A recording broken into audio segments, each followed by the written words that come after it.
98% का टारगेट चाहिए ना, तो सीधा सा कह रही हूं कि वो कल को कल नहीं आज बनाना। तो जो भी करना है आज से ही करना है, कल पे नहीं छोड़ना है। थोड़ा YouTube पे स्क्रॉल कर लेता हूँ और ये देख लेता हूँ कि क्या मुझे कहीं पर बना बनाया टाइम टेबल मिल जाए, मैं वो फॉलो कर लूंगा। मैं सुबह 8 बजे उठूंगा, 8 से 9 में ब्रेकफास्ट करूंगा, 9 से 10 ये करूंगा, 10 से 1 ये करूंगा।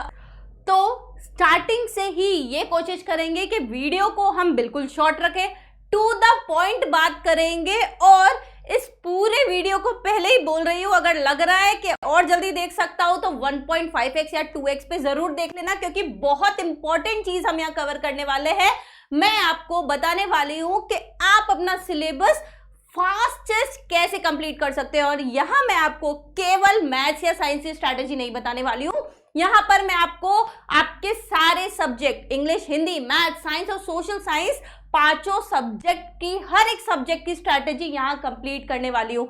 तो स्टार्ट करते हैं। सबसे पहली चीज, आप लोग क्या करते हैं कि जब भी आपको पढ़ना स्टार्ट करना है, या जब हम एकदम ऐसा होता है ना, बिल्कुल आज तो जाग गए यार कि अब तो कल से पढ़ूंगा, तो क्या करते हैं, सबसे पहले जो बच्चे देखते हैं वो ये देखते हैं, थोड़ा YouTube पे स्क्रॉल कर लेता हूँ और ये देख लेता हूँ कि क्या मुझे कहीं पर बना बनाया टाइम टेबल मिल जाए, मैं वो फॉलो कर लूंगा।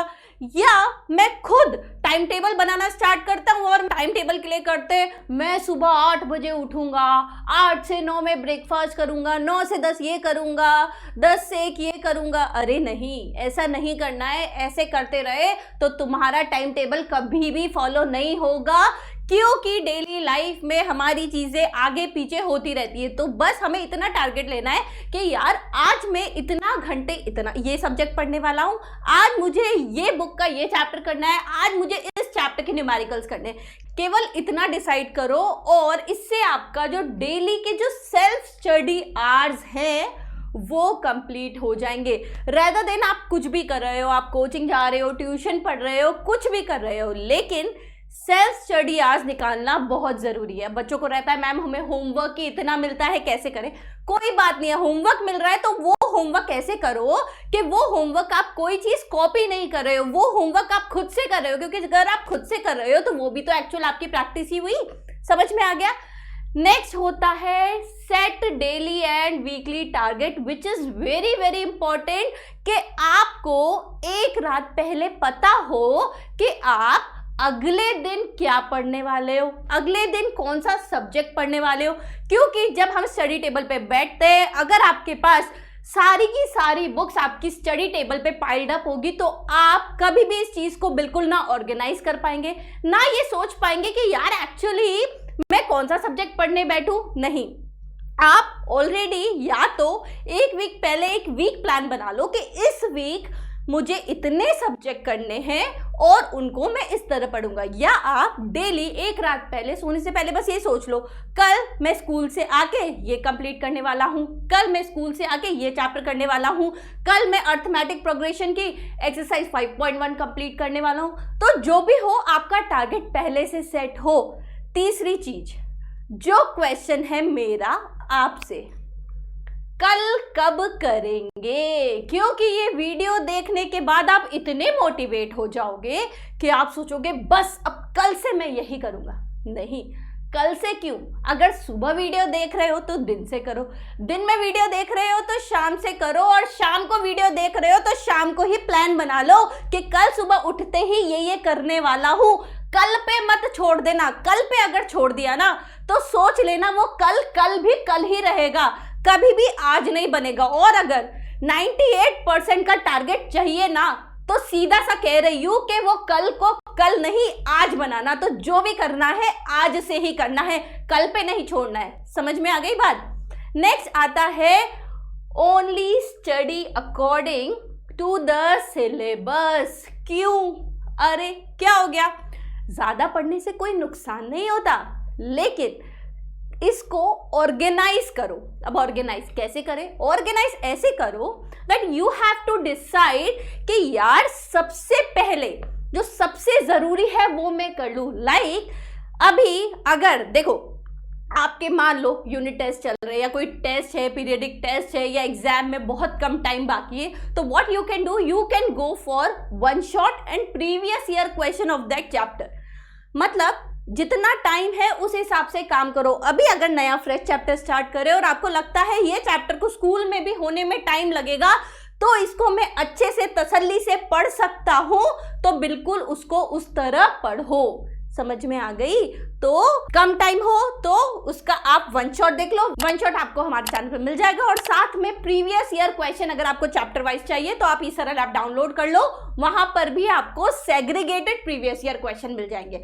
और अगर आपके पास अच्छा खासा समय है तो अपनी एनसीईआरटी बुक लो और उसके अकॉर्डिंग नोट्स बनाओ। ठीक है, ये तो बात हो गई ओवरऑल हमें क्या करना है। लेकिन अगर सब्जेक्ट वाइज की बात करें तो सब्जेक्ट में मैं स्टार्ट करती हूँ सबसे पहले साइंस से। साइंस में सबसे इंपॉर्टेंट है कि आपका कंसेप्ट एकदम क्लियर होना चाहिए। और अगर कंसेप्ट क्लियर करना चाहते हो तो ये ध्यान रख लो कि अगर आपने चीजों को विजुअलाइज करके पढ़ा, कब क्या क्यों कैसे हो रहा है, वो चीज अगर आपके दिमाग में बैठ गई तो सोच लेना, एक बार दिमाग में बैठ गई ना, वो एकदम फिट ही रहती है दिमाग से, वो दिमाग से इधर उधर नहीं जाती। तो इंपॉर्टेंट है कि साइंस को आप विजुअलाइज करके पढ़ो। अगर आपको कोई सोर्स नहीं मिल रहा है तो आप ईसरल ऐप डाउनलोड करो, वहां पे लेक्चर्स देखो, फिजिक्स, केमिस्ट्री, बायोलॉजी, हर चीज, इवन मैथ्स, एसएसटी, इंग्लिश, हर चीज को इतनी अच्छी तरह विजुअलाइज करके बताया हुआ है। नेक्स्ट है formulas, mind map and previous year question. Her chapter के, चाहे वो आपका साइंस का केमिस्ट्री का पार्ट हो, बायो का पार्ट हो, फिजिक्स का पार्ट हो, आपको उसका माइंड मैप चैप्टर के साथ साथ बनाते हुए चलना है। फॉर्मूला सारे एक जगह आपके पास होने चाहिए और उस चैप्टर के कौन कौन से प्रीवियस ईयर क्वेश्चन है, कौन सा क्वेश्चन बार बार पूछा गया है, वो आपको आइडिया होना ही चाहिए। तो इसका भी अगर आपको कोई सोर्स नहीं मिल रहा है तो आप बेझिझक ईसरल ऐप डाउनलोड करो, वहां पे आपको इतना सब कुछ बहुत आसानी से मिल जाएगा, वो भी एक ही जगह। नेक्स्ट है activity, reaction, blue boxes and diagrams. ये वो ऐसी चीजें हैं जिनको बच्चे छोड़ देते हैं ना, ये गलती बिल्कुल भी मत करना।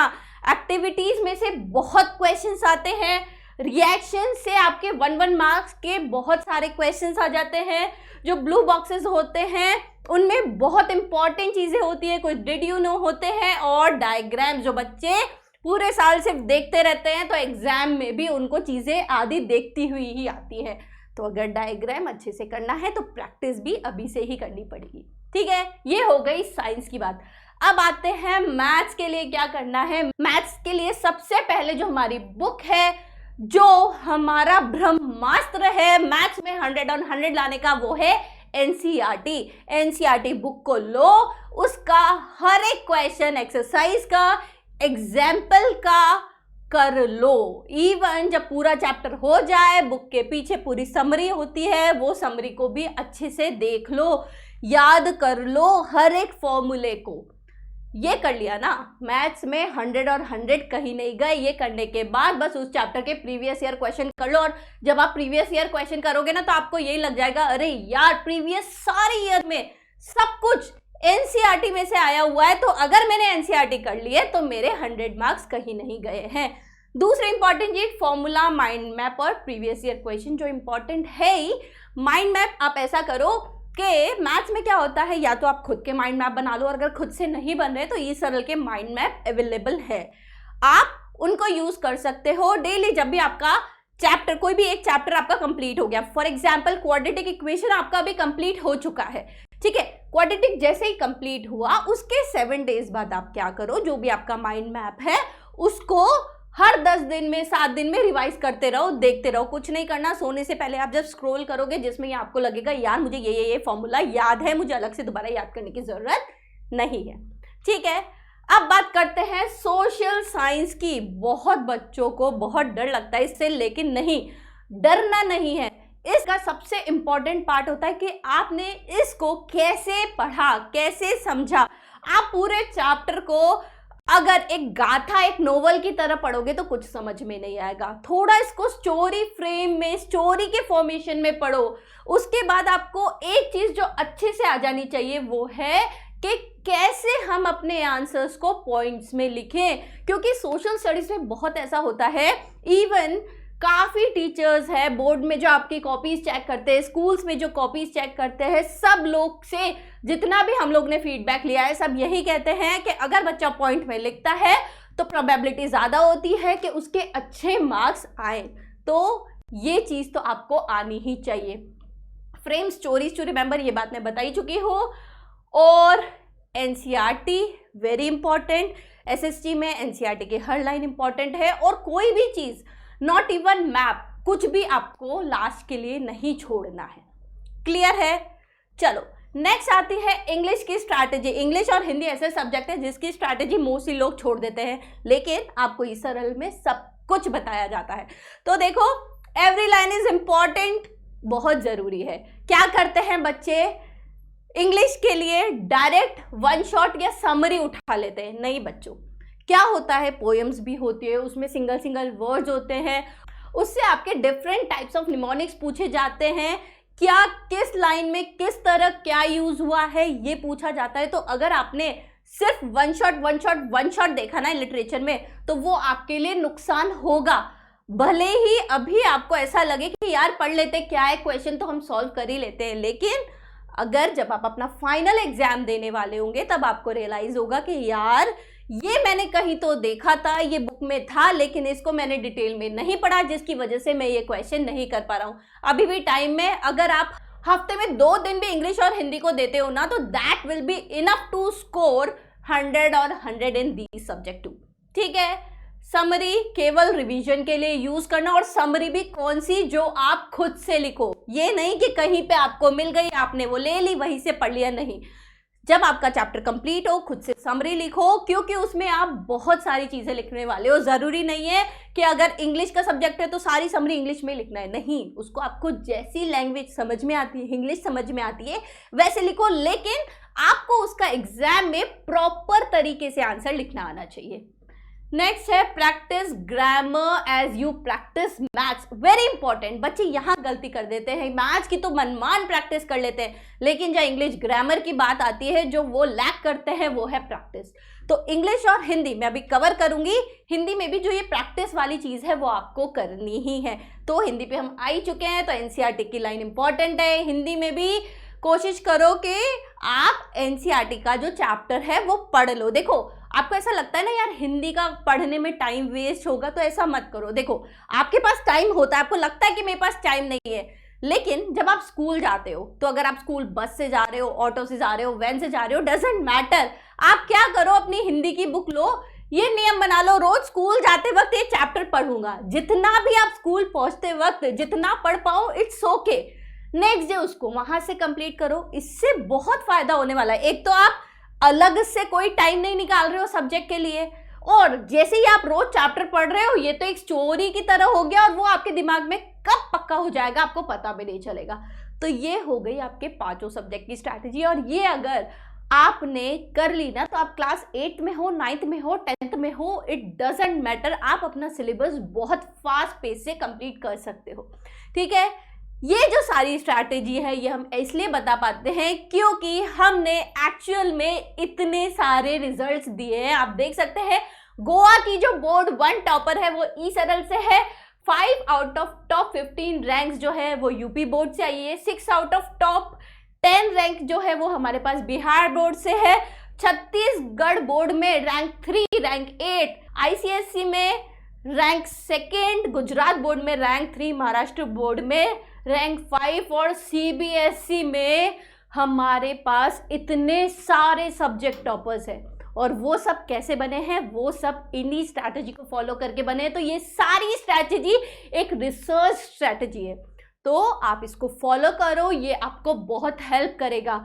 और अगर आप भी इन बच्चों की तरह ई सरल के साथ एनरोल होना चाहते हैं, तो आपको एनरोल होने के लिए जो लिंक है वो नीचे डिस्क्रिप्शन बॉक्स में मिल जाएगा, आप उसको क्लिक करो और आप भी नेक्स्ट ई सरल के साथ टॉपर बन सकते हैं। Okay, thank you.